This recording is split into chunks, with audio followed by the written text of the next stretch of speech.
Lights, camera, action. In a studio where local filmmakers talk to other filmmakers about the inside world of film. Cut. That's not the script. It. We'll fix it in post. Do you wonder how films are produced and what really goes on behind the scenes? Well, stand by. Filmmakers Kevin Munfrey, Victoria V.A. Jones, and Carson Hype Ferguson explain all the details. Right here on It. We Will Fix It in Post podcast.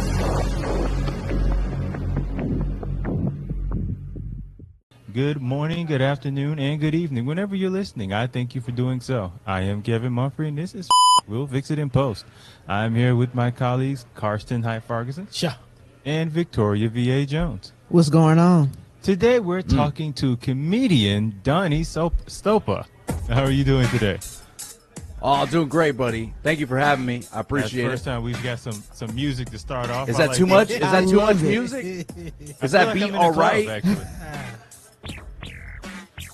Well, I don't know what club this would be, but a little bachata, maybe a little bachata. You know, I mainly date Puerto Rican girls, so that's what we do. Yeah. Hey, I'm right there with you.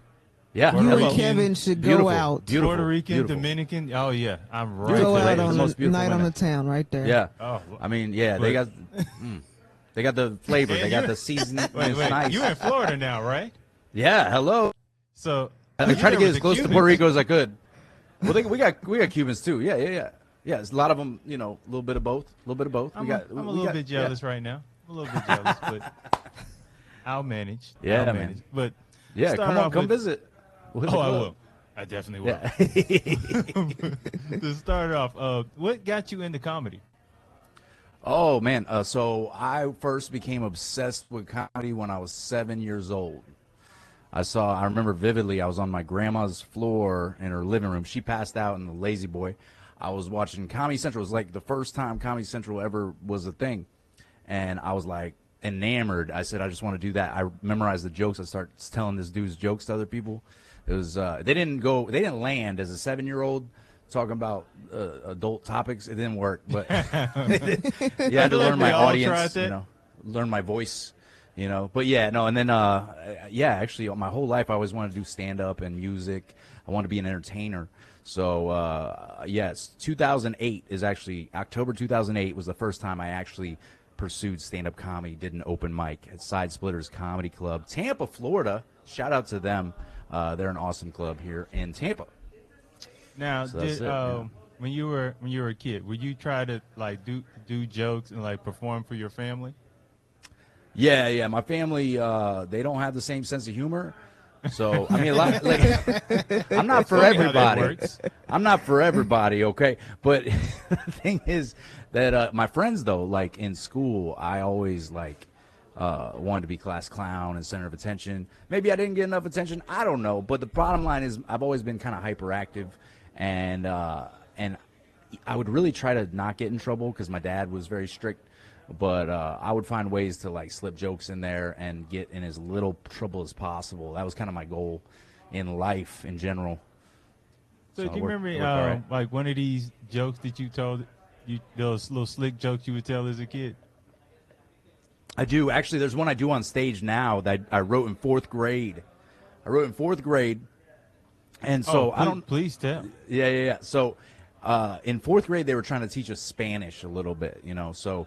because of the Puerto Rican girls I gotta talk to. Of course. Yeah, of course. Yeah, gotta say something. Say hola or whatever. So I was talking to these Spanish lunch ladies. They only spoke Spanish. They didn't speak any English. So I was trying to use my Spanish on the lunch ladies, and I'd go by and tell them, "Oh, you have nice muslos, big muslos." Right? And then, like, I would flex like that, but the whole time I knew that in Spanish muslos actually means thighs.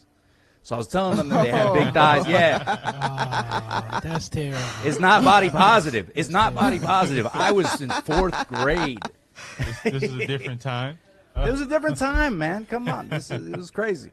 It was the 90s, man. Come on. So, so I would tell, to me it was funny, and to my buddy it was funny. But obviously it's a little bit mean. But if I ever see, like, a man in the front and center at any of my shows, this happens to me a lot for some reason. I always get distracted because they have, like, these really short shorts, these dudes, and very, like, in Florida. yeah, reflective thighs. If you see what I'm saying. So I'm like, dude, like you're gonna.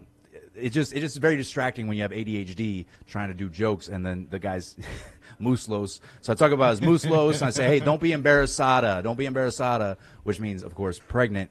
I said, don't be pregnant, sir. Okay. And then, yeah, that's part of my act now from 4th grade. So, So how did your first show go? Oh, I love this. It went great. Let it play a little bit longer. Hold on, just let it play a little bit longer. Marinate. There we go. Yeah. I feel like that's how you walk into a room with music. The vibe. Yeah, You gotta get the what I'm vibe. saying. That's how I do walk into the room. You know what Bring I'm the saying? shades up. Well, I don't walk in the room with that on is the soundtrack. I don't even No, this is actually the hold music. This is the hold music you get, like on any time you call anybody. I don't know. This sounds way better than the whole music I've been hearing lately. Your call is Actually, very the last time important I to put on us. hold, they Right. paid no music. Right. See, that's they keep you on your toes with that. I don't like that. Exactly. No. So how did your first show go? Like, you know.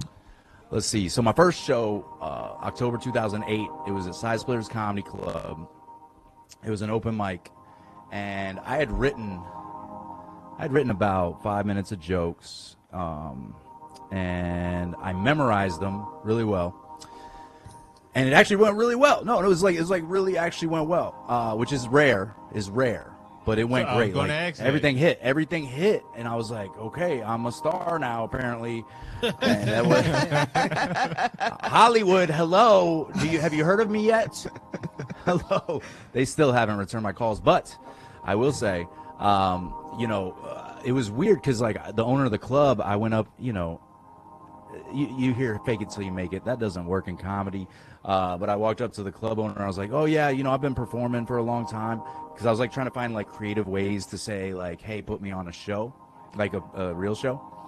And somehow he actually did. I convinced the guy to put me on like the main room at Side Splitters Comedy Club. This is an A club. This is like one of the best clubs in the country. Very well-known club.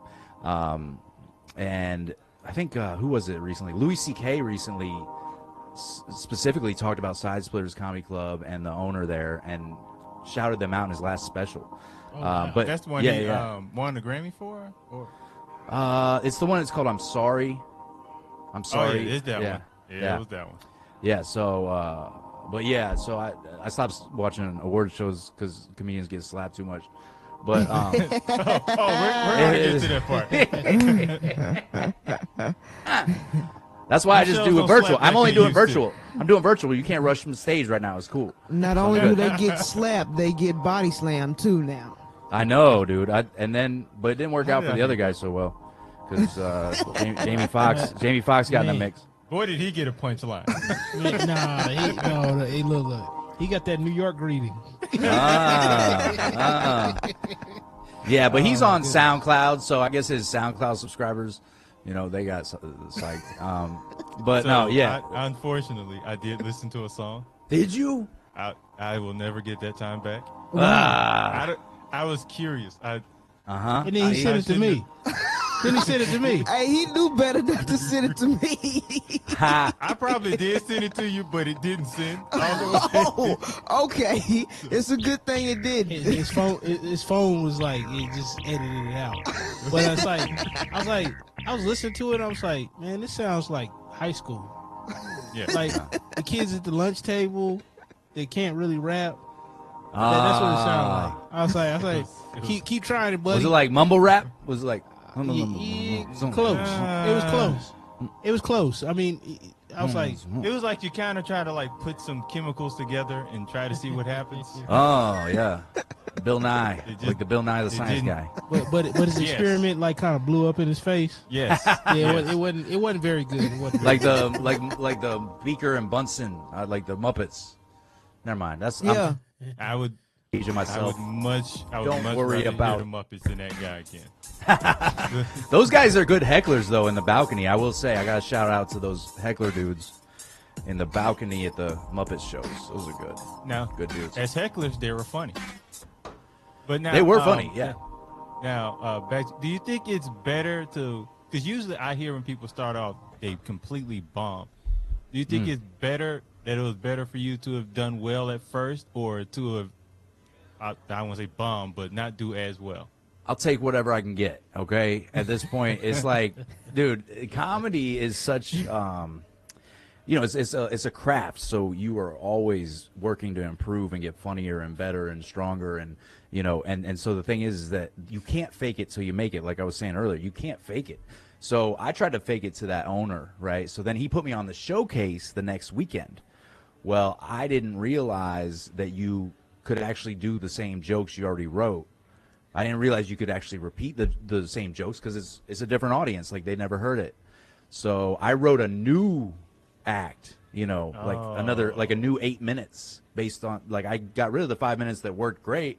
And then I wrote 8 minutes, and about, like, I started off really well, and I invited like anybody I knew, so like half the room, like, people knew me, and so I really set myself up for success in my social circles. But then so what I did is like halfway through, I started mixing up my punchlines and my setups, and I started forgetting certain words, and I was like, why aren't they laughing? And it was because I hadn't said the punchline.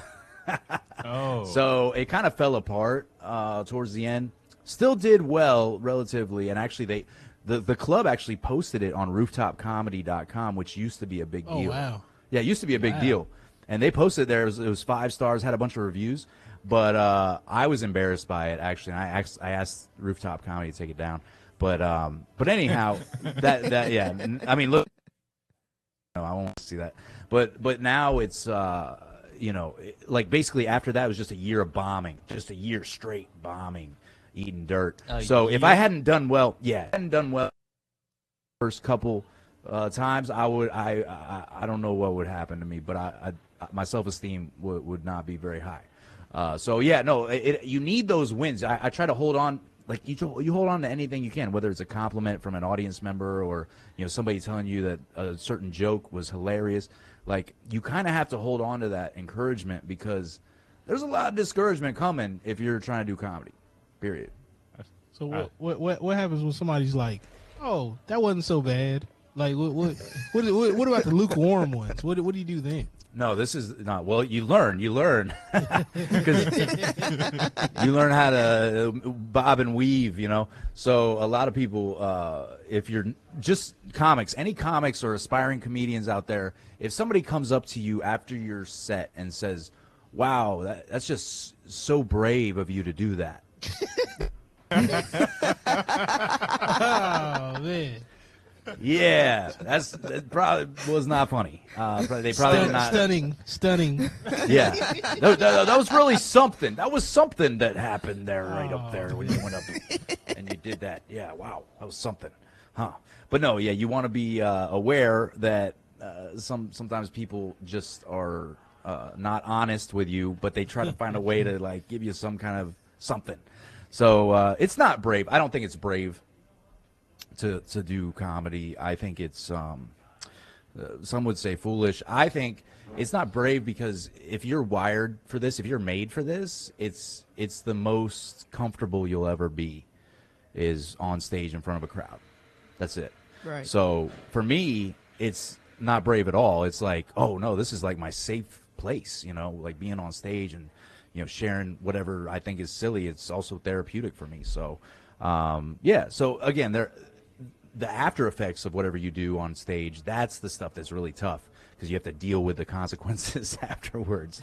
And you also get feedback in real time, like, oh wait, they didn't laugh at that, they didn't laugh at that, oh. And then you're gonna have to learn how to, for me, it's really important to be present. You got to be like in the moment with them. You're sharing a moment, and so you want to say, oh wait, and then say something self-deprecating, like, oh well, man, you guys really didn't like that joke, huh? I mean, I got other jokes. I mean, yeah. So just finding ways to be self-aware and just kind of connect with people. That's the biggest, hardest part, and also the most important part, I think, of being a comic, is that you got to find a way to connect with an audience. And so some people are better than others at that, and some people do it more directly. Some people do it through relatable material. It just but if you're not connecting with the audience, you're just brave in their eyes. Yeah. Now, Yeah. have you because when you mentioned like being self-deprecating, like, I've seen comedians when they do a joke and it don't work. I think this guy Dion Cole. Yeah, He kind yeah. of has this thing Dion where Cole's he's like great. writing something. Like, Yeah. oh, well, I guess. So Yeah, you does scratch kind that of, off. Like, Yeah. yeah. Yeah. So does normally kind of acknowledging that it doesn't work usually gets a pretty good response. See, that's it. So for all that time that I bombed, which it's actually more than a year. I mean, I really, really bombed a lot in my career. So, but it helped. It made me again so much from bombing, especially if you videotape and audio record your sets because you want to watch the game film, figure out, okay, what did I do here? Yeah, Did I make a video weird of face? these? Oh yeah. I have Wow. way more video of my face than I would be willing to admit. But yeah, it's nauseating. But yes, I do. I have lots of bombs on video. And actually, I have a fake podcast. It's called This Is Not a Podcast. Don't worry, this is a plug. This is not a podcast. Check it out. It's on YouTube. So yeah, on there, I like to take like clips of stuff that I've done and like react to it, like from stuff from a long time ago. Because I've been doing it, Oh, you wow. know, I gotta 13 and a watch half that. years. Yeah. This is not a podcast. It's fun, but it's not a podcast. So anyhow, That's a great title. right? great Thank title. you. Yeah. Yeah. Great It's- title. I appreciate that. Yeah. Yeah, second grade's title. You know, Yeah. I mean, it didn't so you know, it didn't take any work. Yeah. It's like literally. Oh wait, I don't want to do a podcast. Oh well, but then do just whatever. So on there I'm gonna have like different me reacting in real time to whatever was happening, because it was brutal. But again, those bomb moments, like you learn so much and you get so much better from actually, marinating and soaking yourself in the bomb, and then you're like, okay, yeah, this is something that I can learn from. So what was the question? I forgot. I have ADHD. Go ahead. I forgot too. we all forgot. That's On what to I the do. next question. Distraction. 'Cause, I'm a like, master when of you got on distraction. bombing, I'm just kind of like A year of bombing though. yeah, That's like- yeah. Kind of That's It's more. It's man, more than I mean, a- but for still, any- that's brutal. That's, Yeah. that's brutal. Thank Because you. it's just you and the audience. Right. You So and the what made audience. you not want to give up when you went through a year of bombing? I actually quit. I quit after a year to reevaluate my life and choices. And I quit for a short period of time, and I just realized that the way I was approaching comedy and my jokes and everything, and my persona on stage, because they say on average most comics or like veteran pros would say it takes probably about 7 or 8 years before you find your voice as a comic on average. Right. And I would say that's absolutely true. And I mean, I'm getting on stage 5 to 8 times a week, just to make sure that I can get better, any little bit better I can get, or tighten up a joke any way I can. And through all that stage time, it took about 7 years before I was like, wait a second, this is really who I am, and this is how I need to approach my personality and how to make it palatable for the audience, because I'm a lot. I'm a lot. I got a lot of energy, and I do a lot of stuff that's weird, and I have to find out how I can communicate that in a way that people aren't just scared. So that was part of it. Yeah. That's awesome. Thank you. 'Cause- Yeah, 'cause after it's the like, after go ahead.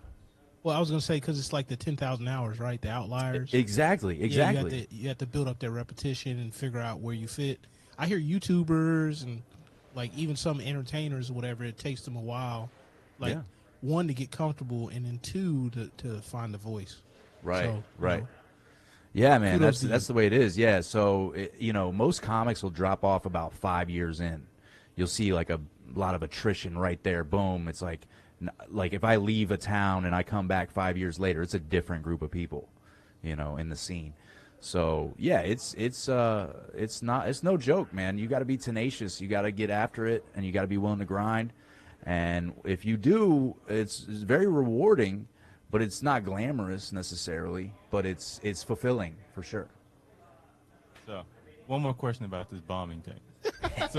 Jeez. Oh, I could write a novel or like an exposition right now. We could do this.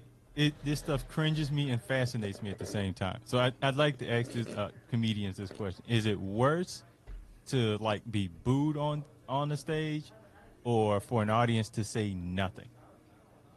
Boo. After a joke. It's worse if you get booed. If they say nothing, at least you still have their attention and you have an opportunity. You have a chance. You have a fighting chance to at least get back to neutral. And I became an expert at bombing, I would say, because I had to learn how to make fun of myself enough and make fun of the awkwardness that was happening in the room. And that kind of became part of my brand. Kind of like if you know Norm Macdonald, if you're familiar with his stuff. Yeah. Oh, dude, he does not care if he bombs. Like, that guy is hardcore. And he's also one of my biggest influences. A few months into comedy, I met Norm Macdonald at Side Splitters. And That's cool. Yeah, I knew nothing. And that's the cool thing about comedy is you can meet all of these and, like people that you really look up to, because it's not Hollywood. This is not Hollywood. This is, again, it's a craft, and it's like you're technically peers with these people at some point once you're actually a working comic. So I told Norm Macdonald, I was like, hey, man, oh, man, I'm doing comedy too. And he's like, and, I'm like, why did I say that? That was so dumb. I'm like, why? Who am I? Get in your head. It made sense somehow. I was a little nervous, because he's like one of my favorite, and it was one of the best live shows out of top two in my entire life are Sinbad and Norm Macdonald. Oh, period. wow. Okay. Period. That's it. Nothing comes close to those performances. So, and I told him, I was like, yeah, I'm doing comedy. He said, oh, respect, man, respect. And he gave me a little fist bump, and he was genuine. Again, you take those little bits of encouragement, man. That went a long way for me. Right. That kept me going for that next year of bombing, for sure. That's great. It's like one fist bump. That's it. Happened through a whole year. Yes. I mean, sometimes that happens. You get that one. Oh, because I'd have been done after like 3 bombs. I'd have been done. Yeah. Never give up, Well, Kevin. I don't know. It's Yeah, weird believe too. me. Like, whenever you pay somebody some money to say, okay, hey, now make me laugh. Like, everybody's like, don't lie. Like, I mean, like, you'll be hanging out with people and they'll be laughing all day. But if it's like, I paid him $1, then they. Suddenly it's Oh, like dude, sitting I there hate going that to guy. across The the guy aisle. who does this the whole time. This guy He wants in the to be front cool. row. They're like, hey, make me laugh. Make me Yeah, laugh, like- clown. yeah. I'm like, What's up? that's what I get. Like, why are you at a comedy show? He's like, Right. I dare you to try. Nobody can make me laugh. Yeah. And No, I don't want to see that, dude. And I don't want to see your thighs. I don't want to see your thighs going at me. This is not right. It's not even. Thanks for dressing up, coming to my show. Wow. Or you Wear get his somebody who's lawnmower had shorts. a horrible day, and they just Yeah. come to a comedy show. It's like, look, there's nothing I can do, bro. You've been through hell. Well, okay, it's okay to have a horrible day and try to laugh your cares away. I think that's okay.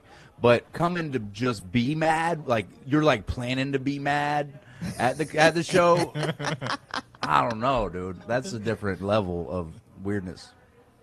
That's kind of a time we're in, though. I mean, Right? like, I feel like there's always been people like that, though. Like, I even see the person that's like not having a good time that goes out to the nightclub. It's like, I wish somebody would. It'd be like, Oh, they just want to fight. Yeah, no, those people wanna fight. They want some problems. yeah. They want to. So there's always been people like this. In They our came for a society. different kind of show. Yeah, I'm Nah. like, I'm not gonna pay money to I'm go not trying to get throw my pepper money sprayed. away. I'm not. Yeah, I know, for real. Because you not worth will it. be casualty. Yeah. Now, do you remember like your first heckler? I remember my first really intense heckler. There was like, cause I've had. Okay, here's the thing. I get a lot of hecklers because my act is so conversational. Like I'm so interactive with the crowd. I do a lot of crowd work, so it lends itself. My act lends itself to receiving So feedback. you're pretty much sometimes. prepared for that. I am very prepared for it now. And there was this one show I was supposed to do 30 minutes. I did 29. I did 29 minutes, but 26 of those 29 minutes, I have it on film somewhere, but it was me dealing with one heckler the whole time. Oh. And it was wild. It was such a weird experience for me. I had so many different emotions, because it was a new room. So it wasn't really like the rules weren't really enforced yet because the club really didn't know how to police the room yet. So like I'm like looking around like, is anybody gonna like talk to this guy? Because like this is becoming a problem over a little while. But the guy was so drunk, and at one point he was sleeping, and I was like, and then but then his wife like started talking for him, and I was like, what? So it was just a very weird time. But the thing is, like, every time I went after the heckler, the room just erupted with laughter. So I was like, well, they're being entertained, and as long as they're laughing, I guess it's okay. But then it got to the point where I don't know what happened, but like I guess my patience just ran too thin. I'd say at about 23 minutes in, that was where something snapped, and I was like, I legit got mad, like angry, like and I don't usually like on stage. I'm usually like cool no matter what. And he was an older gentleman, and I said this statement, and it was weird. It was weird because it was real. A lot of stuff that you say is real, even if you're joking, which is okay. But in this moment, I was like, I felt like kind of weird about it. I said, now, hey, I would never punch an old man. I would never punch an old man. Like, I never talk about violence or anything. And I was like, where did that come from? And I'm like, and then, and everybody's like, because the guy, he's terrible. The guy's such a jerk. But I was like, and then there was like some orange tape around the outside of the stage. I was like, they told me I had to stay within the orange tape. I don't know how I'm gonna do it. Like, I just started like, really getting animated with it, and for whatever reason, I don't know, but like, I just did like, I only told like 2 jokes that whole time, because every time I said something, he had a response, and it was easy. It was easy because he was drunk, and I was not. I was very, alert, and I was doing a job. So, it was just so weird though to go that long. It was exhausting. Like after the show, I was just drained because you have to really be on your toes, and like it's mentally exhausting to deal with a heckler for 26 minutes. I don't recommend it. You will get angry, and you will threaten to punch an old man. And I don't think that's good. I think that was a problem, and I had to do I had to pray about that.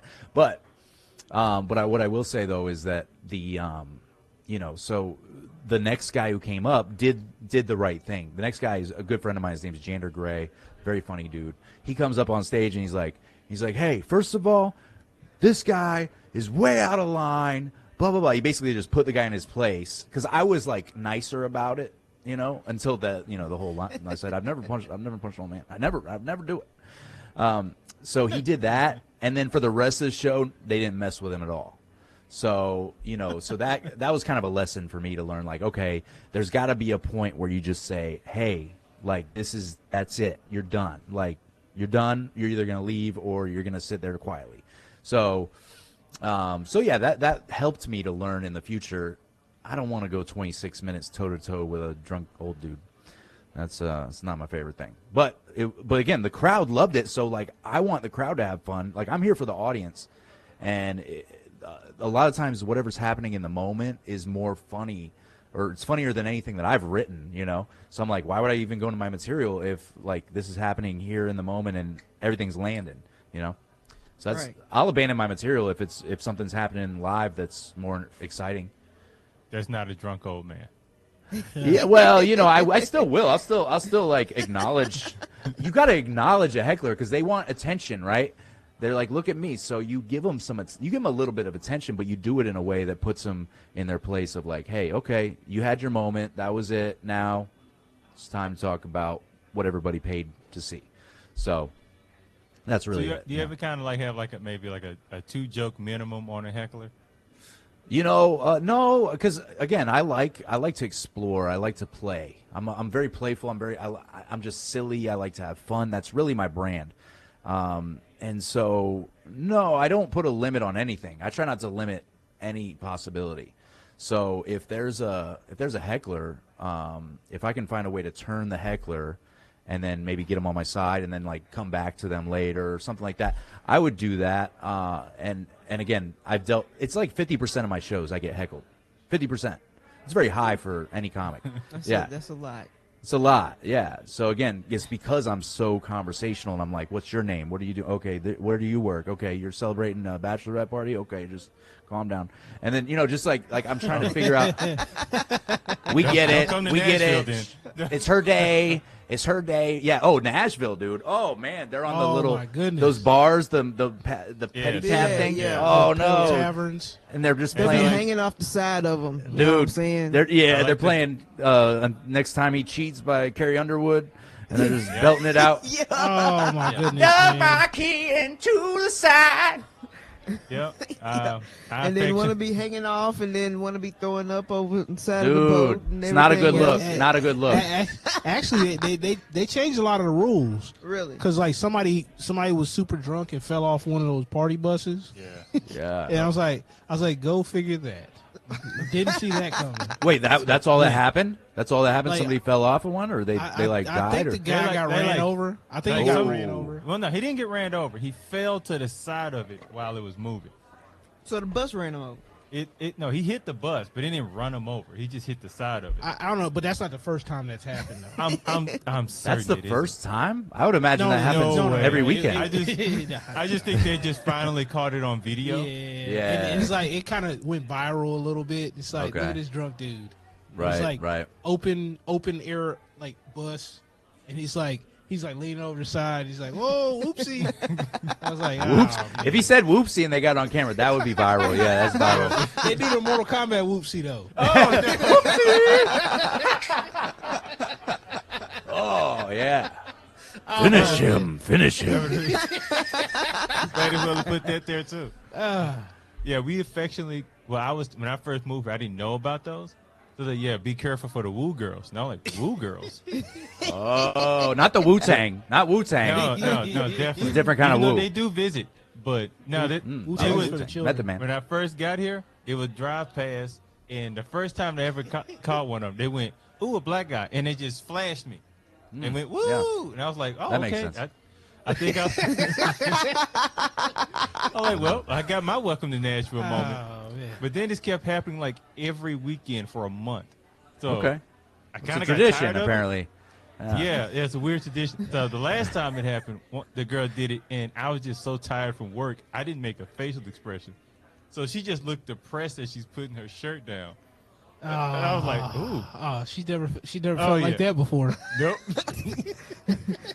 Especially from a guy I like have you. so many thoughts. I'm not going to. It's like, well, I ruined her wedding. She'll live with it, but that was very satisfying for me. Okay. To disappoint somebody that was And that satisfying? Yeah, Yes, maybe it you was- should see a therapist, bro. I don't know. I'm not. Probably. I don't know. I'm not one to judge. I'm not judging. I'm just saying, like, I want you to be healthy, happy. Take I care would of love yourself. to tell this story to a therapist, actually. So man, Yeah. See, well, comedy is hyping therapy. himself Comedy up. is therapy for me, though. Comedy is He's like, therapy for me. Kevin's like looking in the mirror. He's like, "You did that." Got her. You got her. I feel like I did that in the car. And played Ice Cube, Today Was a Good Day. That's a win for me. So, like, I always hear about comedians talking about writing jokes. And when I think of writing anything, I think of, like, music or, like, scripts. So, like, how does a comedian write a joke? Well, how do you write a joke? Yeah, yes. Oh, that's probably my least favorite question. But let's see. Well, because it's weird. Like, everybody's different, man. Everybody's different. Like, for me to write a joke, like, I'm one of those guys who writes on stage a lot.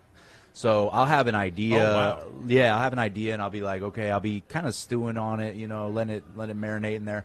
And then I'll just kind of bring the topic up, and I'll try to see. Again, I'm reading people's reactions, how, because certain words are very provocative, of course. So certain words are going to, kind of get a certain response. So you're trying to, like, navigate which word belongs in this place. Because I know I want to say something funny about this topic, and I have a little, I have a couple funny ideas, but I really write mostly on stage. I'll take notes in my phone. I basically get a lot of ideas in the shower, like when I'm driving. I'm sure it happens with music too. When you're like driving, you start thinking of something creative, Right. or any creative thing. So because you're films, a lot of ideas because you're really not, you're not engaged in anything in particular other than you're in a zone where you can just kind of chill and be, it's not noisy. It's just kind of like it's you and you're ready to, in your zone. So for me, that's again the shower, the car. Anytime during the day when I see something hilarious, like I'll take a note about it, and I might make a joke about it, but it's really I just take little notes on topics, and then if I think of a couple lines, I'll do it. I'll tell the joke on stage, I'll watch the video, and then I'll take notes on what worked, and if something didn't work, I throw it out, and then I'll just build on that, and I'll edit it accordingly, So that's really it. But I don't sit down and just write. I can't do that for some reason. It's just my attention span or whatever. But has a joke ever come to you in a dream? Yeah, I've had some jokes in dreams. I think in dreams is for like, I do get jokes, but I also sometimes get ideas for music, and stuff like that. But I've definitely had jokes because I don't know that they're good. A lot of times when you're sleepy, it's not good.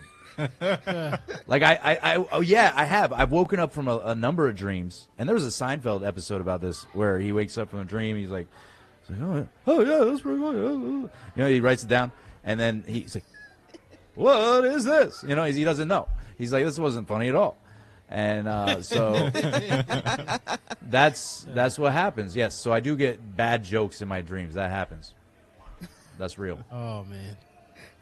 I know you had mentioned the shower as well. Like, it just seems like all kinds of art, people tend to think the shower is like a great place for that. Not for me. Not for you? Mm-mm. No? Never. No? I'd be trying Never? to Wow, you're like exclusively no. Get out of my shower ideas. Get out of here. I'm showering. We don't need you. We don't need you in here. I got my Epsom salt bath. I got my lavender essential oils. I got my exactly. I'm listening to Keith Use Sweat. a whole different type of mind state for you. Like I always hear this term where comedians say "read the room." Yeah. So you like is that like you ever like have like you have an idea of what you're gonna do for your set, and then maybe like you kind of see like maybe an act or two before you go, let me go ahead and scratch that and just throw kind of all the time, yeah. And even during my set, I'll call all kinds of audibles in my mind. I'll just say, oh, what? Okay, they like these kinds of jokes. They're not, and I was hoping to go into this thing, to go into that thing, but they're not going to come along that ride with me. So I got to go, go to plan C or whatever. You always have to think a few steps ahead when you're on stage if that's happening. So yeah, I definitely pay attention to what's happening in the room. Again, the opening comics, like I'll see, okay, what are they doing, and how silly can I get up front, because you want to. It's the energy in the room the dynamic is really interesting. Like you want to be able to take the energy and get it to the next level and just build on it. And so it's like, yeah, sometimes you walk into very low energy, so you got to kind of meet them a little bit lower than you'd like, and then bring them up to your level. So yeah. I mean, I definitely pay attention if they're talking about subjects that I'm going to talk about. I'm like, well, I'm not talking about that now because they already covered that topic. I'm like, hey, remember when that one guy said something about that thing? I'm going to say that too. All right, here we go. That's weird. All right, cool. It doesn't work, yeah, because they're like, oh no, we already talked about being married or whatever, or kids or whatever it is, which I don't have either one of those. But I'm just saying, I have some jokes because I was married. I do have jokes about that. But yeah, so if the guy goes up and talks about his ex-wife the whole time, I'm not doing ex-wife material. I'm not doing it. Now, when you normally do divorce or ex-wife material, do they tend to do well? Yeah. See, any topic can do well. Any topic can do well. I think Dave Chappelle is a prime example of this. Any topic. No, but obviously not everybody is going to find it funny or true, but he is able to cover the most taboo subjects in our culture. He's one of those guys, just like Bill Burr. Bill Burr's another one, you know, where he just because he's like, it feels so natural for them to do that though. It's like kind of conversational. It's like, hey, I'm Bill. Hey, you know, they're like, hey, Bill. Hey, what's up with women? I'm like, I don't know. It's crazy. They're crazy. I don't know. Hey, I don't know. Jay feels like a conversation. Yeah. Bill feels like a kick in the door. Like, he's we're just going to knock this elephant out the room right now. That's right. That's right. That's right. He's like, believe women. He's like, what? All of them? Like, maybe like I give you like 86%. I give you like 86%. That's it. They're like, Bill, believe women. I'm like, no, I don't want to. Okay. You know. Honestly, Bill Burr's best material is when he gives bad dating advice. Oh, that's funny. That is funny. He's like, I don't know why you listen to me. Yeah, like you shouldn't. Why are you? Yeah. I'm an idiot. I'm an idiot. I don't know. I was like, he gives you the disclaimer too. He's like, I don't know nothing. It's like, let's get into it. Right. Exactly. Yeah. You know what? That music hit your voice very well for. When you said let's get into it, hit it. Timing. I'm a drummer. I got a meter. I'm like, that timing was perfect. So let's talk about the elephant in the room and the attacks on comedians right now. Okay. That have happened. Okay, we had two of them. One was at the Oscars and the other one was at the Dave Chappelle's taping. So how do you feel about that? I feel a lot of things. You know, I feel obviously I'm not happy. I'm not happy about it. And it's interesting because this is really, if you really want to know how I feel, this is deep. Let us know. Philosophical. I mean, you got the music. Let me get my. I know. I got the Put music. Us in the zone. Let's get in the zone on this. About to drop some knowledge.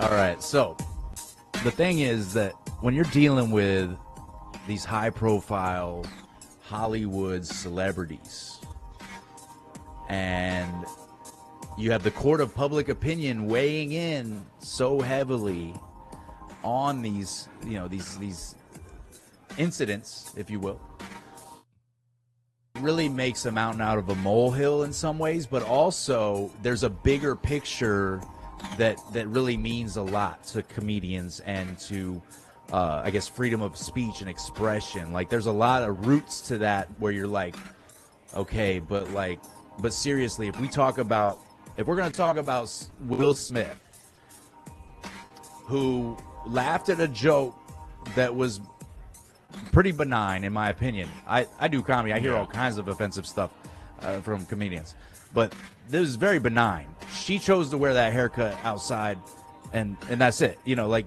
period. Like you have to accept that. You have to accept that. So, but then Will Smith looks over and she's like, "You're gonna let that happen?" Yeah, charge him up. And I was like, dude. And people were telling me, like, this one girl, she's like, "No, that was a PR stunt."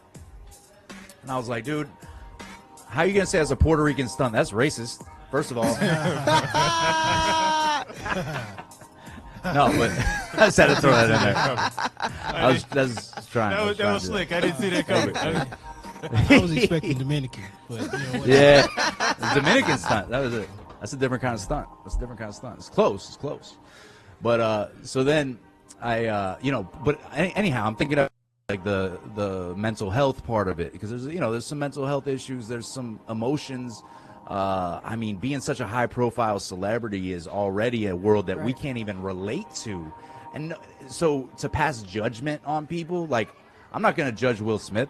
I'm going to say that it wasn't right what he did, but I'm not going to say, oh, Will Smith's canceled, like he's the worst or whatever. Like, no, I grew up watching Fresh Prince and like loving all his movies. So he's one of the best actors ever. But he happens to be in a situation where he's responding in a way that is not, just not loving or appropriate or even like a good example for anybody. So, that's my opinion about Will Smith. So I still think he's great, but, he made a bad decision. And then Chris Rock, I thought, was very classy, man. He was classy about the whole thing. You know, he's like, wow, that just happened. And then he's like, yeah, and this is the He best. acknowledged the moment. Exactly. You got to acknowledge it, you know, because he's a true comic, you know, he's a true stand-up comedian. And so he said, and he's like, yeah, well, that was the best moment in the history of live television, right? Like, he's like legitimately in real time. He's being real. Like, that was real. That came out like for real. So, you know, I think that was really, again, the way he handled it, I felt really, I felt like that was right. So then, you know, again, then the problem becomes everybody's opinions about everything. Mm-hmm. Everybody's opinions about alopecia. Everybody's opinions about the wife with other dudes and you know, Chris Rock and, you know, whatever.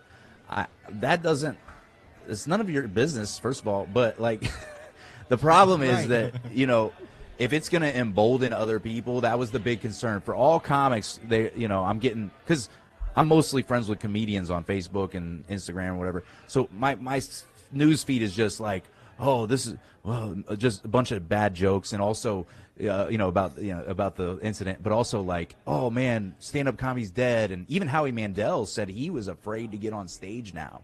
Yeah, you heard that? Yeah, that as well. So I think that's a problem because, you know, now that it happened with Chappelle, you know, like I even noticed, you know, what's interesting is I noticed a recent heckle that happened to me. This guy got angry for something that he misinterpreted. Like, he thought I was being mean, and I wasn't being mean at all. I was giving him a compliment. So again, him interpreting my compliment as being mean, again, blew my mind. But the dude, he started coming at me aggressively, right? Like, not physically, but I was like, why is this guy being like, this is like, I'm used to hecklers, but this is a little bit like more charged emotionally. Right. Like, there's more emotional charge to it. So when you start talking about what you can say and what you can't say on stage and what's an acceptable joke, the bottom line is, if you go to see a comedian and you're easily offended, you should not go see any comedian, because our job, this our job is to There's be your quote for controversial. Yeah. I mean, you know, even at that other comedy show was in Pittsburgh with Mike Tyson. Mike Tyson was on an airplane. No, was on an airplane. There was another incident. There was another incident 2 weeks prior to that. So Mike Tyson's in the front row of a comedy show, and then something happens or whatever, and this guy pulls out a gun on Mike Tyson, like in public. Mike Tyson's had and he's like, an interesting year. And then what's wild though is Mike Tyson was like, "You don't want to do this." And you know how Mike Tyson talks. I know how he talks. He's like, you don't want to do this, man. Man, you don't want to do it, man. You don't want to do this, man. They put the gun away. He hugged the guy, and I was like, wow. And 2 weeks later, he beats that guy up with an airplane. Yeah. You know, he's got different levels of. He's got different modes. What did that guy do differently than the guy that pulled a gun on him? Like, what did this guy say for Mike Tyson? Go, oh, I need to remind you that I'm Mike Tyson. Yeah. He probably said something that he was like, oh, Mike Tyson ain't gonna touch me, so I can say whatever he want, whatever I want to say to him. People silly. That's really silly. Yeah, no, people. What happened. Yeah, and that's also people will capitalize on something. They're opportunistic. You know, they say, oh, well, this thing just happened, so if I rush the stage at Dave Chappelle, I'm gonna get some notoriety in some way. You know, my SoundCloud's gonna blow up because this dude's gonna check it out and jam it. He got noted, all right. He blew up. He blew up. He wasn't ready for his face blew up. His face blew up right here. Oh, hey, his elbow blew out. Like, he got the most famous jumping in history. And then even Chris Rock had a moment, whatever. He's like, he had. He had. He's like, was that Will Smith? Will Smith's here? Man. Like, it was just there. Like, the alley was there. He had to take it. Yeah, I would have done the same thing. I would have done the same thing. Was that it was a taping, so all these other celebrities were there, and they jumped on stage to whoop. Yeah, Jamie Foxx. Yeah. Jamie Foxx was there. Yeah, Jamie Foxx. Busta Rhymes was there. They said he was in the back talking about. Yeah. He told him. He said that's how you do it. I got you all. Like imagine, oh, I'm about to meet Jamie Foxx and his feet about to hit your face. Yeah. Oh man. He said he had a sheriff hat on. I'm not lying. He had a sheriff hat he did, on. but that sounds like something that would happen in a horrible dream. No, it's like a Dave Chappelle skit. It was just like real life. I was like, man, it's like the Chappelle show all over again, man. Chappelle show. It's like you had all these. It actually does sound like a Chappelle skit. Yeah. Just He on Busta Rhymes stage and all these celebrities in the crowd. Yeah, Add yeah. most The Roots. death. I guess the Roots were there. Were the Roots there? We had Questlove and No. Black Thought. They were there. Probably so. Probably. I wouldn't be surprised. Yeah, Oh, if he yeah, got because he's stumped tight by with the one of Roots, members man. of the Roots. It's Questlove. If Questlove was there, he's had it. Nah, but they from Philly though. They are from So Philly. Don't let that fool you. I'm You just be thinking, he got the Oscar after the slap, and then like if he's there for this, like man, I'm just staying at the house. Like there's just too much going on. Yeah, I don't need no drama. I don't want no drama. Now, have you seen after the Dave Chappelle situation, like when you done clubs, have you seen maybe like clubs kind of like add maybe security or they kind of change how they do things? It's not in the budget. It's not in the budget. They can't even pay me. They can't even pay their comics enough to eat. So we are the security. We are it. I only have like big buff dudes opening for me. And some, yeah. So I just I try to find the strongest dudes. I'm like, hey, you want to open for me? Yeah, come on. Yeah, you sit up front row, just in case. I don't know. No, but there is a dude. There's a guy who knows dude. This guy. He's like ridiculous into like kickboxing, jiu-jitsu, all that stuff. Like this guy He's is definitely got to be the opener. No. Yeah, yeah. He's my opener. I'm hoping he'll open for me. But he might be booked. He might be booked now. He's booking hard now. His bookings shot up pretty high recently. But yeah, that guy, his name's Devin, and this guy is like a lethal machine. Like he's ex-military, but he is like his hands are, lethal weapons for real. And so he made a video. He's like, just understand if you do this, and it showed the Will Smith, and then it said, just know that I do this, and it showed him just beating people up and stuff. I'm like, that's the best promo video I've seen in a while. That's the best comedy promo I could get. That is how I would promo every show I do. Like, just giving y'all a warning. Y'all can step on this stage if you want to. Just know to that. the hospital. Yeah. I'll tell you what. For sure. People still don't like to get beat up. that's never changed. That's never changed. Yeah, I try to avoid that in life. Period. Yeah. Just in That general. should be his promo. Like, I think people still don't like getting beat up. But if y'all want to try it, go right on. Well, then you're going to get the SoundCloud guy who wants to, get a couple more subscribers.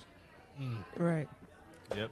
I don't know. Subscribe But so to again, these I think hands. exactly. So I think the real issue is again, each individual, it's about the heart, the motives behind what happens is really the important factor. And that's the thing that you can't always measure.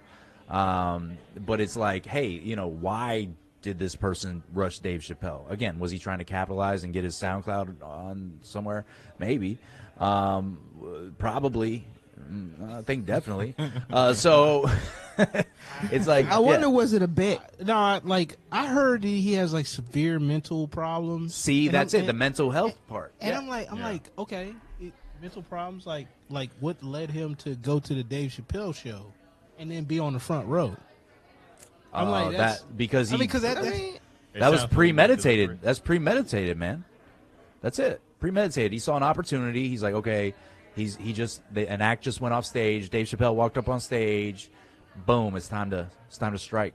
That's what it looked like to me. Again, you got a lot of opportunities in this and in our culture right now. Like, if you if you ask kids what they want to do when they grow up, 85% or something say they want to be professional YouTube stars or they want to be stars in some way. They want to be famous. So there's, you know what I'm saying? Like it's weird. Yeah, not for a particular reason either. No. They just want it.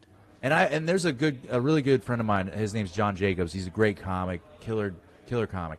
and he was on a couple reality TV shows. And he told me this story about being on those reality TV shows. Well, it was on MTV. There was one called The Challenge, and then the other one was called Are You the One? So he's on these shows. I've heard of those. You heard of those? Yeah. So Yeah. he's on these shows, and he's talking to the other people, the other people in the house, and he's like, hey, so, what are you going to do after the show's done? And they're like, oh, well, I'm going to just, man, I'm going to blow up, dude. I'm going to be famous. And he's like, okay, well, like, what do you do? Like, what do you do anything? And they're Skip a like, couple steps. they're like, no, just people want to see me and stuff, and I'll just People want to see you. show up. And I'm like, Oh, he's they're like, you gonna haven't pay thought to this see 'em, through. huh? You haven't thought this through at all. Nah. Like you've given it zero. Like, and because again, comics, like we put so much work, time, like we sacrifice so many different things. Like, for example, even talking to him in this documentary we're working on, he's part of the documentary. I was talking to him, and we both kind of came to the conclusion that at this point, since we're both single, that like we just can't date. We can't date. Like, it's one of those things that we have to sacrifice right now to be able to, reach our goals. Because if you don't really grind it out, like and it's not fair to someone to bring somebody into a relationship where you're not going to be able to give them the time and attention that they would Exactly. need. And they're So not going to understand either. Right. no, It's and you can't so explain now it. you're going to be like fighting it. I mean, Yeah. I'm pretty sure like some of your family probably even give you trouble every now and again. Yeah, for 'Cause sure. you don't There's have definitely a real job. Yeah, there's definitely an unspoken an elephant in the room. It's like it's like I'm not respected in some ways, and I mean that's no respect, but it happens. I mean it really seriously like it's part of it though, where you have to condition yourself so much to not care or not give weight to what other people think of you, and if you know who you are, you don't have to let people have that power over you, and you just say, okay, that opinion matters very little to me. I care about the person, and I love this person, but I can't let their judgment of me weigh me down. That's it. Exactly. So Yeah. let's talk about this documentary that you got. Oh, yeah. Yeah, it's my first document. I never thought I would do a document. It wasn't like, oh, one day I'm gonna do that. No, I actually I'm not a filmmaker per se. I just I feel very passionate about this topic. So we're talking about cancel culture, comedy, like the actual craft of stand-up comedy and everything that goes into it. And we're talking about censorship, freedom of speech, and the whole premise is that we're like I'm interviewing people all across the board from every group, any kind of race or religion or background or sexual orientation. It doesn't matter. It's like, hey, when we sit down face to face, comedy is a great equalizer for us.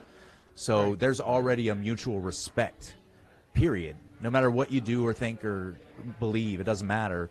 Like, we have this unspoken respect. Like what I felt from Norm Macdonald when I met him. It was that kind of respect. Like, he literally said, because we share a lot. It's kind of like if you go, like, military.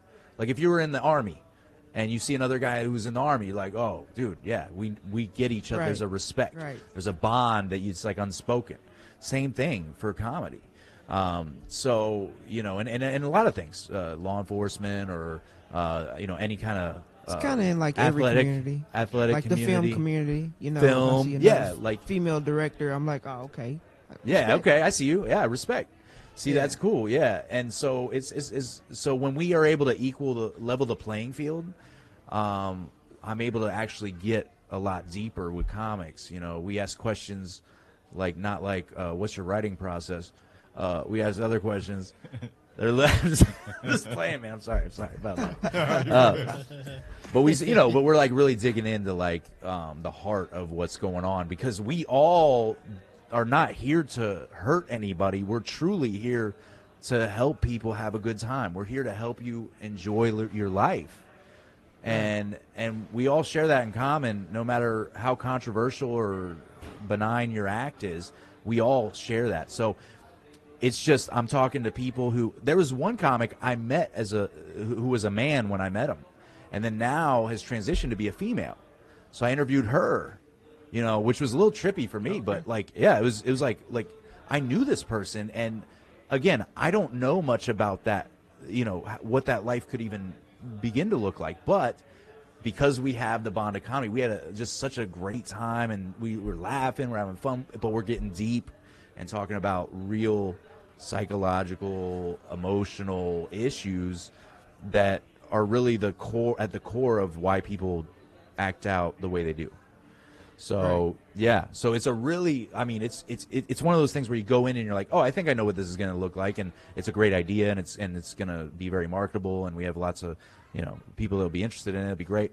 But it was like, no, like being a real journalist means that you are not the story. I'm not the story. I can't be. So I have to let the story unfold before me and let the truth speak for itself, you know. And that's really what we're doing. We're not in there. We're not doing yellow journalism where we're like, okay, let's find a way to spin this, and Peter Parker, tell me that. No, let's put it into this. You know, like, no, we're not doing that. No, we're like true. Yeah, we're not CNN. We're not Fox News. We are just straight up human beings talking to human beings, and that doesn't happen enough in our culture. Right. Yeah. And so it's profound to find out how I have more in common with these people. I don't even begin to understand their, you know, anything else other than the fact that we're comics. You know, I can't understand their upbringing or their background or what they went through, or what traumas they've had. But I do understand that they're a valuable human life and a human person with a personality and feelings and, you know, all those things. So it's really, again, it's just become just so much bigger than anything we could have imagined. And there's an updated trailer coming out. LastLaughDoc.com is where you can see that. But right now we just have the working trailer. But we got some celebrity comics. We got they're all veteran pros, celebrity comics, and working comics who've been at least 7 years in the game. So we're kind of trying to hit every part of the, you know, stage in the process, you know. Original Comedy Store dudes from 1982, 1986. I mean, just some Jamie Kennedy. I don't know if you know Jamie Kennedy. Yeah. From the Jamie Kennedy Experiment, Malibu's Most Wanted, B-Rad. Yeah, you remember that. And then so we got Steve, Jeff Allen. We got. I mean, there's Kyle Dunnigan. Do you know Kyle Dunnigan? If you don't know Kyle Dunnigan, do yourself a favor and check out Kyle Dunnigan on YouTube. He has a YouTube show, and he does like all these impersonations. Like he's been doing this Johnny Depp one recently, like where he has this computer program that make his face look like whoever it is. I think I've seen him. I seen him? I didn't know who it was. Like, And you like man, like you start looking at it. Yeah, like, you get lost Jason in it. Momoa as well. Yeah. Well, no, he did a joke about Momoa as he was Rocky from Sylvester Stallone. He was like Sylvester Stallone in that face, you know, Sylvester Stallone face, I guess is what you call it. I don't know, but then he actually talked about Momoa, so maybe that stuck with you because it was a pretty pungent joke, poignant, if you will. Yeah, but but again, the dude just like he rips on everybody, which is, you know, satire is so important in culture. Like that's part of like what makes a constitutional republic different than any other kind of like nation or whatever, you know, way to govern a society. Because it's like, no, you got to be able to make fun of everybody. So he makes fun of Biden and Trump and all these other people, but he also makes fun of, like, again, Johnny Depp, Amber Heard, and, you know, whoever else is just kind of prolific right now. He's like, okay, let's make fun of that guy. Alec Baldwin. When Alec Baldwin was, it's like, excuse me. Okay, excuse me. Like it was hilarious. He had this whole like he had it down in the face, and like again, you get lost in it. You're like, this is Alec Baldwin. So, and he does Jeff Goldblum. That's so funny. Yes. Yes. Oh, this wow. Yes. This is yes. Like he does that deal. Like again, I'm not doing it justice. Kyle Dunnigan, the dude's amazing, and he's been on like Joe Rogan's podcast a couple times, and he's always like, he's always in the Howie Mandel and stuff like that. So yeah. You know, that always reminds me, like, anytime I think about comedy and how it has the power to kind of break through stuff and, like, you know, just be as honest. it should. I mean, the court jester in the king's court had a lot of power because he was the only one with the permission, the kind of wide berth to be able to just be like kind of poke fun at the king in public. Right. In public, yeah. So exactly, and any president in the history of our modern age, like if you look at SNL, every president has been made fun of. So to have the idea of like, oh well, that's not okay to make fun of this president or this vice president or this whoever, I don't care. It doesn't matter. Like, life's so much bigger than right or left or whatever agenda versus whatever agenda. Like, it's truly about, like, I believe it's about loving, you know, it's about loving each other. And, you know, I think that if we were able to stop, you know, just, well, first of all, you'll live a more fulfilled life if you don't just focus on negative, angry things, and you just say, hey, wait, yeah, what do I have in common with these people? Like, how can I connect with people? Maybe I don't connect with these people because maybe they're just, you know, they're not my people, and that's okay, you know. But the thing is, I'm not gonna sit here and stew and just be bitter about something when it's a distraction, I think, and it's not helping anybody. So, Agreed. yeah, I think that's the temperature, though, that's like in our culture right now. It's like, hey, like, let's just get back to basics, right? Like, let's just get back to, okay, like, can't we all just get along? Come on, that's you know, Rodney King, baby, like that kind of stuff, like that as weird of a situation as that is for me to say, it's like literally, that sentiment is like, it still rings true for me. It's like, yeah, why can't we just get along? Why can't we get along with the police? Why can't we get along with other races? Why can't we get along with comedians who or people we disagree with? Even if we disagree, we can still get along. Can we do that without getting beat up though? Because I go back to my point that I made. He got beat up, and like nobody likes to get beat up. That's true. Like, yeah, Rodney King got beat hard, dude. Anybody get beat up? Rodney King went hard though, dude. That guy. Oh my goodness. Yeah, they took a lot to get that guy down, for real. Like, they were hitting him hard. That was not good. So, but yeah, I mean, even the George Floyd stuff, like all that stuff, like I think that, because now white people get so, you know, because it's like, okay, when you're talking about race, it's like, first of all, human race. I don't like the division of race, but I do like to talk about how we are culturally different, and it's okay to be culturally different. I'm not ever being disparaging to another race. I'm never disparaging or alienating any people, but I want to talk about how white people are different than other people, you know. But then people will just tense up. Usually white women, but anyhow, but they usually, you know, they tense up. They tense up. That's why I date Puerto Rican girls. I was really thinking that. I didn't want to say you were. it, but I'm I glad know. you did. Yeah, no, yeah. She's trying to talk to the manager about my joke. Which, like, you know, but the thing is, like, she, you know, but at what point? At Does what that point? ever really happen? Yes, absolutely, absolutely, absolutely. Teacher.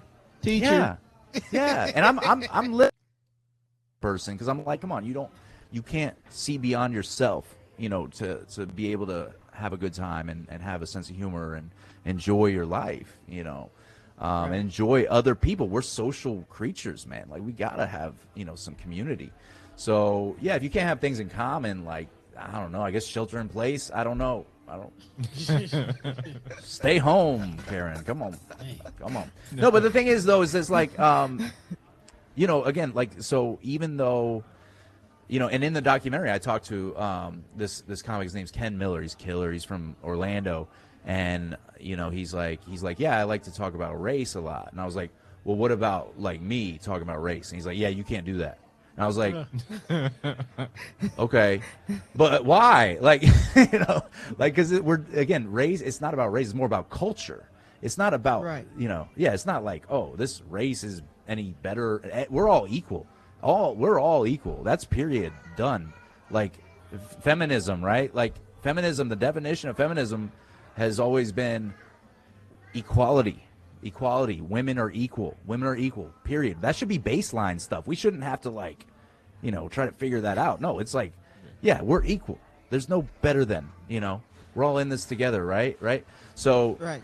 you know, then you got like a, I guess, what would you call it? A feminazi? Neo-feminism? You know? And I'm like, wait, what? Okay, so if there's a feminazi, what about a misogynist? Is there a misogynazi? I don't misogynazi. It's too much racial tension. Oh. Okay, sorry, I set myself up for a bad joke. But you got to be, I don't know what I'm doing. But anyhow, it doesn't matter. None of this matters. That's the bottom line. But what I'm trying to get at is that, like, it's like if we can't celebrate our differences and being culturally different than others, but still get, you know, have harmony, like, that's a sad world, man. And that's what happens. Like how many Russians have you met who were just like the most jovial people, you know? Like when you're not jovial, they were cool. They're stoic. I'm saying they're stoic. Yeah. They weren't like ha ha ha ha. Right, exactly. So, and I'm not saying this to be. I'm not against Russians. Okay, some of my best friends know people who are Russian, but anyhow. The thing is, but the thing is, like, because when you're under something that's so strict in, like, you know, or North Korea, you know, like where you have like such strict, like, you can't say anything, you're getting propaganda, and everything's controlled, like your media is controlled and your jokes are censored, like that kind of stuff. The people are not happy, is my point. Yeah. Right. The people are not living fulfilled lives at that point, you know. So that's really it, because I'm pro-human. I'm pro-human. I love humans, and I love people, period. And if I can help people have a good time and laugh, and I can join in that, and we can have a fun conversation, that's a win in my book. Yeah. Cool. Yeah, true. Yeah. Now, as we wrap everything up, and you may want to play the music as you answer this, like with everything going on with cancel culture, with like tensions being high, like why do you still love being a comedian? Well, I love being a comedian because I've always shared the sentiment of like punk rock. So, I'm not a big fan of the genre, but I am a fan of the sentiment and the ideology. Ideology is think for yourself and question authority. Bill Hicks was really well known for being like a punk rock kind of comic, you know, in the 80s or I guess early 90s. So it's now there's so much information coming at us always. It's like sometimes we allow other people and other networks or whatever to think for us rather than actually critically thinking and trying to understand ourselves. You know, sometimes we avoid understanding ourselves and our own motives and our own weirdness or grossness, you know, and if we're not even able to, you know, be introspective, then it's like if you don't love yourself, how are you going to love anybody else? Yep. Right? So if you can't think for yourself, how are you going to tell other people what to think? Like, that's a weird thing to me. So I think that, I think that that's a big, that's it. We just need to think for yourself. Not necessarily questioning authority is healthy, because you have to know why you believe what you believe. You can't just be like, oh, I believe this because, well, why? He told me. He said it was the thing that we would do. Saw it on That's Twitter. right. It was on Twitter, dude. Twitter.com. 80% of them are bots. Don't worry about that. Don't worry about that. Elon Musk, hey, about Twitter. Hey, AI. Okay, AI about Twitter. Okay. So, but no, I think that that's it. Is like, you know, if you truly do think and as hard as it is to sometimes address our own, you know, mistakes or wrongdoings or whatever you want to say, like, it's healthy, and it's part of like that humility to be able to say, okay, I'm not better than this guy or this gal. Like, we're all just human beings trying to, you know, survive. You know, like we're just out here all we're no different. There shouldn't be preference and prejudice. All right. Now, once again, what's the name of the documentary you're doing? So the working title is The Last Laugh. We have a legal team looking into seeing if that's going to be the official title. We have a couple other working titles. The URL we have for it, the landing page is lastlaugh.doc. Wait, sorry, lastlaugh.doc.com. Yeah, my video. I haven't heard of that one. No, yeah, my video guy is not happy with me saying that. But the filmmaker I'm working with.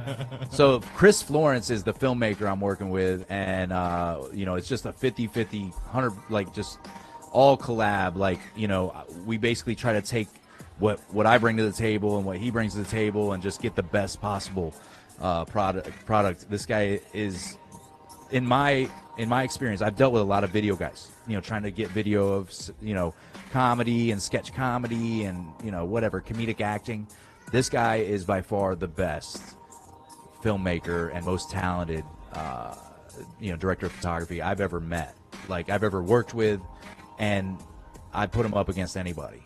He's killer. So, I mean, it's cinematic. It's completely cinematic. It's raw. It's real.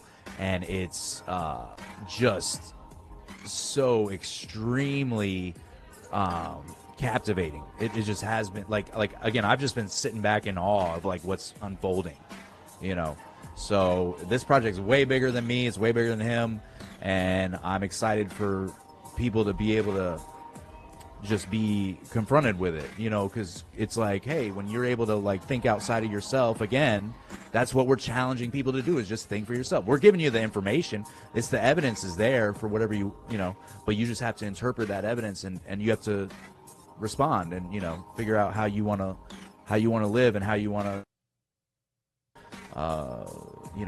view your life and how you interact with people. It's about humanity. It's about humanity. Really, comedy is, it's very much about comedy, but it's not, it's a much bigger picture. It's wild. It's a wild ride, and it has hilarious moments. It has very deep thoughts and profound things going on, but it's just gonna be an amazing cinematic film, period.